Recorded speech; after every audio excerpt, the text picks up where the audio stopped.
आज घर जाने के लिए उसे काफी देर हो गई। एक दूसरे एम्प्लॉय की छुट्टी के कारण सारा काम अब उसे करना पड़ गया था। रात के करीब 11 बजे उसने ऑफिस बंद किया और घर के लिए निकला। अपनी बाइक निकालने की कोशिश करने लगा, पर बाइक स्टार्ट ही नहीं हो रही थी। अरे यार, अब इसे क्या हो गया?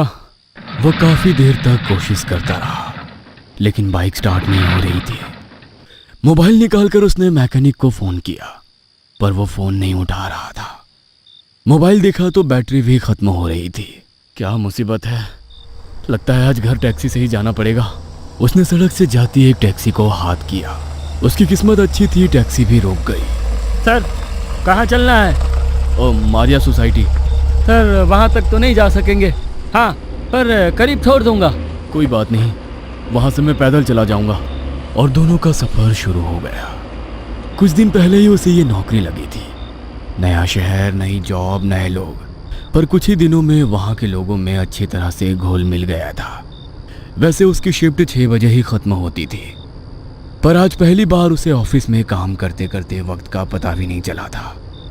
रात काफी होने के कारण सड़क पूरी तरह सुनसान पड़ी थी। उसने टैक्सी से बाहर देखा तो होटल भी अब बंद हो रहे थे। कुछ ही देर में वो अपनी तय जगह पर पहुंच गए। टैक्सी से उतरकर उस आदमी ने पर्स में से कुछ पैसे निकाले और टैक्सी ड्राइवर की तरफ देखकर कहा, अब कितने पैसे हुए आपके? कोई बात नहीं सर, मेरी आज की कमाई पूरी हो चुकी है।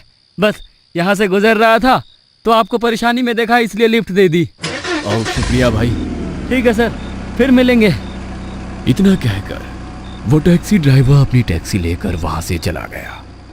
अब उसे पैदल अपने घर जाना था, जो करीब आधे घंटे की दूरी पर था। चलते चलते वो एक पुल के पास पहुंच गया, जो सिर्फ पैदल यात्रियों के लिए ही बना था। उस पुल के नीचे से जाने में उसे थोड़ी हिचकिचाहट महसूस हो रही थी, पर वो जायज भी था, क्योंकि कुछ दिन पहले ही उस पुल के नीचे एक आदमी की लाश पुलिस को मिली थी। उस आदमी की मौत का कारण पुलिस अभी तक खोज रही थी, पर कुछ लोगों का मानना था कि शायद वो आत्महत्या थी। अब ऐसी किसी भी जगह से हमें थोड़ा तो डर लगता है जहां हमने खुद किसी की लाश देखी हो। दूसरा रास्ता काफी दूर था, मतलब रोड की दीवार पार करने के लिए उसे 1 किलोमीटर का सफर चलकर तय करना होगा। उसने सड़क के दोनों तरफ देखा तो वहां कोई भी नहीं था। उसने पुल के एक छोर पर खड़े होकर भीतर की ओर देखा तो कुछ ही कदम का फासला तय करके वो दूसरी तरफ जा सकता था, पर नीचे काफी अंधेरा होने के कारण उसका दिल घबराने लगा।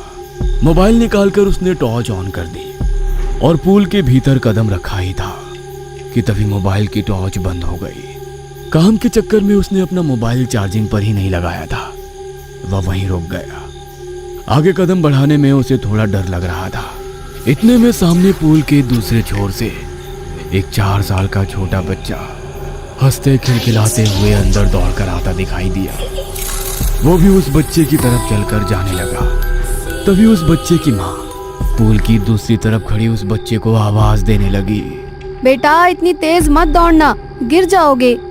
उस महिला को देखकर लग रहा था कि वो इसी पुल के पास भीख मांगकर अपना गुजारा चलाती होगी। कटे फटे मैले कपड़े, बालों की हालत भी ऐसी थी जिन्हें शायद कई दिनों से कंघी नसीब नहीं हुई थी। दौड़ते दौड़ते वो बच्चा एकदम से नीचे जमीन पर गिर गया और वो बच्चा रोने लगा।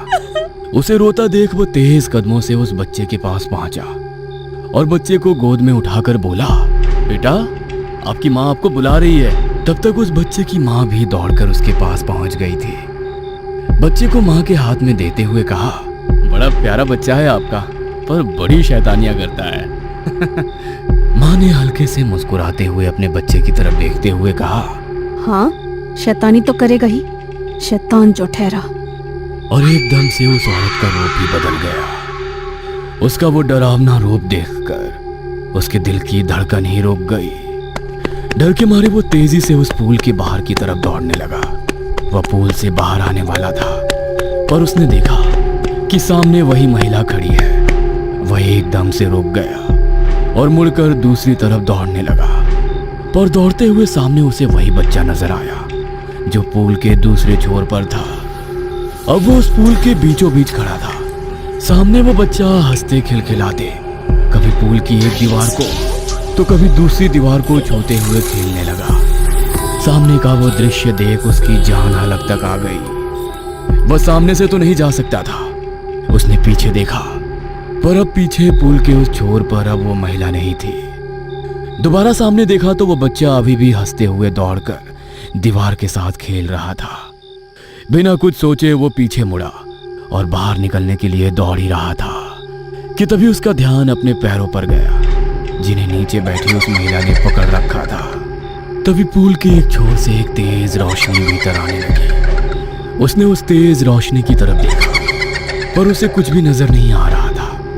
पर एक औरत की बेहद डरावनी हंसी उसके कानों में गूंजती रही।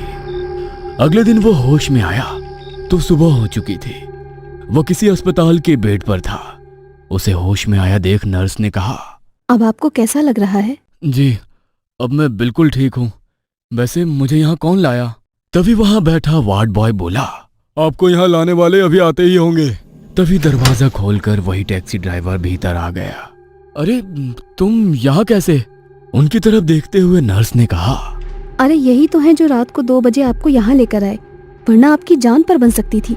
उसके पास बैठते हुए टैक्सी ड्राइवर ने पूछा, अब कैसी तबीयत है आपकी? मैं तो अब बिल्कुल ठीक हूँ, पर तुम मुझे यहाँ कैसे लेकर आए? सर, आपको छोड़कर टैक्सी लेकर घर पहुंचा तो नीचे उतरते वक्त पीछे की सीट पर देखा तो आपका बैग मेरी टैक्सी में ही रह गया था। कुछ जरूरी सामान होगा इसलिए मैंने टैक्सी वापस घुमाई और जहां आपको ड्रॉप किया था उसी जगह पर आ गया, पर आप वहां नहीं थे। मैं टैक्सी थोड़ा आगे लेकर आया और आपकी सोसाइटी की तरफ जाने वाले पुल के नीचे नजर डाली तो आप खड़े थे। मैंने टैक्सी से आपको आवाज लगाई, पर आप मेरी किसी बात का जवाब ही नहीं दे रहे थे। तभी मैंने टैक्सी पुल की तरफ मोड़ी और देखा तो आप काफी डर गए थे और डर के मारे आप एकदम से बेहोश हो गए और मैं आपको यहाँ लेकर आ गया। सच में मैं तुम्हारा शुक्रिया किस तरह से अदा करूं, मुझे समझ में नहीं आ रहा। कोई बात नहीं सर, एक बात बोलूं? अरे बोलो ना।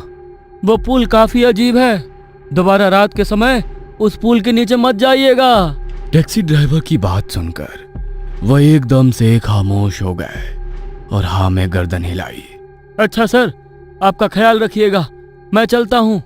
कहते हुए वो टैक्सी ड्राइवर वहां से चला गया। वह बेड पर आंखें बंद करके टैक्सी ड्राइवर की बात पर सोचने लगा। उसे इस तरह ख्यालों में खोया देखकर नर्स ने पूछा, क्या हुआ? आप कुछ परेशान लग रहे हैं। वो पुल बड़ा ही अजीब है, लेकिन ऐसा क्या है उस पुल में? नर्स ने हाथ में लिए इंजेक्शन को लोहे की सलियों से टंगे ग्लूकोज की बोतल में इंजेक्ट करते हुए कहा, सच में आप बड़े किस्मत वाले हैं साहब। वो तो है, मुझे तो कल ही लगा था कि मेरा खेल खत्म हो चुका है। आदमी की बात सुनकर नर्स ने कहा, आज तक रात के समय उस पुल पर गुजरते हुए जिसने भी उस औरत और बच्चे को देखा है ना, उसमें से कोई भी जिंदा नहीं बचा है। हाँ पता है, कुछ दिन पहले ही एक आदमी की लाश वहाँ मिली थी। पुलिस को उसके मरने का कारण भी पता नहीं लगा। उस महिला ने आगे कहा, कहते हैं कि जब वो पुल बनाया जा रहा था तो थोड़ा कंस्ट्रक्शन होते ही दोबारा पुल की दीवार गिर जाती और कोई ना कोई हादसा हो जाता था। कुछ महीनों तक यही सिलसिला चलता रहा। फिर किसी इंजीनियर ने कहा कि पुल के नीचे किसी जिंदा इंसान को दफनाना होगा। जिंदा इंसान को? हाँ, और वो माँ बेटे जो पुल में दिखाई देते हैं वहीं पास ही सड़क पर भीख मांगकर अपना गुजारा करते थे। फिर एक रात खाने का लालच देकर उन्हें इंजीनियर और कुछ गुंडों ने पुल के नीचे ही गाड़ दिया। उसके बाद पुल तो बन गया, पर अब वहाँ आए दिन लोगों की मौतें होने लगी हैं। नर्स की बात सुनकर उस आदमी ने घबरा कर कहा, मैं कल ही ये नौकरी और शहर छोड़कर चला जाऊंगा। उसकी बात सुनकर नर्स हंस पड़ी। सर, आप इस शहर से तो क्या, इस पुल से भी बाहर नहीं जा सकते। इतना कहकर उसका भयानक रूप उस इंसान के सामने आ गया जो अभी भी उस पुल के नीचे जमीन पर पड़ा था। डर के मारे उसकी आंखें सफेद हो गई और एक गहरी सांस लेते हुए वह हमेशा के लिए खामोश हो गया।